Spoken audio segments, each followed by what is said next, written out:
Hi everyone, welcome to day 9. Oh my goodness, how did we get here? Day 9, May 9th of the Homework Habit Challenge. Today I wanted to offer a brief flow, and this is the kind of thing that really, if I had 5 minutes, this is what I would do. These are my kind of staples. Oftentimes if I'm lying around the floor with Una, these are the movements that I try to find myself, I try to squeeze in. So you're gonna again come down onto your side, coming onto your back. And I just like to often check in with the lower back. Just check in, because again, I've been feeling it a lot more than I really ever have in my life, just because of all the weight I've been carrying her on my upper back during orchestra rehearsals and on long walks. And so just a little bit of gentle pelvic clocking, lifting one hip, lowering the other, just wiggling out the pelvis, a little bit of like rocking the waist into the mat, rocking the pubic bones towards the mat, rocking back and forth here as I find the rest of my spine, the rib cage nice and heavy, the neck nice and long, thinking of those like Dr. Spock ears. And then just simple knee folds to find my abdominals. Couple of knee folds here as I try to keep the rib cage heavy. And then adding some rib cage arms.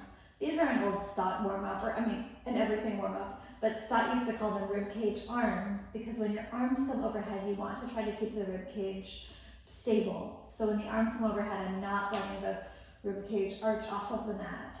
So dropping the low ribs. This is often just a nice way to check in with like, what's the baseline of my shoulder girdle today? And sometimes I'll leave my arms back on the mat and just roll up through the spine, some bridges to wake up the back body, the hamstrings. Feeling my neck long with the arms overhead, maybe transitioning to wide arms here for a little bit of a pec stretch. And then a gentle spine twist, something kind of passive. This spine twist where you're kind of almost trying to keep that hip down on the mat really gets into the QL, as opposed to just letting everything rock all the way over to one side. So this stretch where I'm kind of almost resisting with that right hip.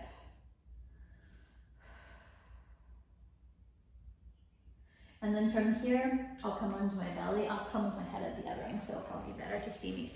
So just for a little bit of extension.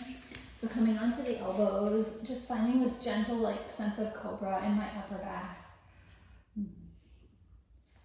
Maybe moving through the shoulder girdle here. And this stretch that I give to so many of you that I really love is this adductor stretch, which is often so tight on me these days, combined with a quad stretch or a rectus femoris stretch. This one is a really nice way to kind of get moving in lots of different places at the same time.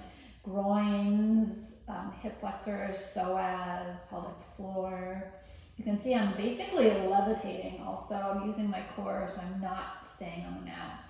And that's also what protects my back in this position. And then we'll go the other way. Right knee all the way out to the side with the letter.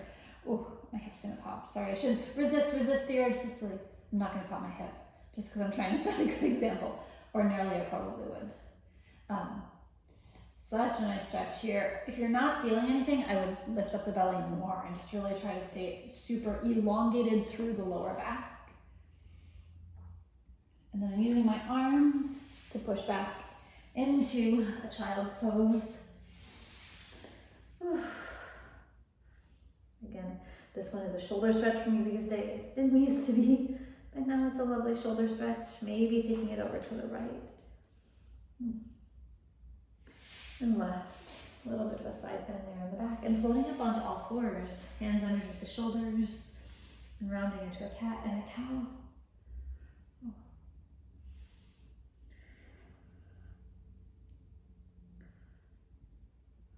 Maybe reaching a little bit of bird dog, opposite arm, extend, 2, 1, opposite arm and reach and extend, 3, 2, 1, and from here, push back into a down dog. And again, like yesterday, oh, I'm so much tighter today. Like yesterday, kind of walking it out as you feel lots of length in your lower back. Lots of length, so trying not to round, push the ground away, reach the tail away. And letting the head dangle, I'll really slowly walk my hands back towards my feet and letting the heels be heavily planted into the ground, drooping the head and shoulders and super slowly rolling up the spine. Yesterday I came up with a flat back. Today just changing things up a little bit. And that's why super short, just a little flow to meet the day. Let me know how you like it, and check that box. You did your homework today.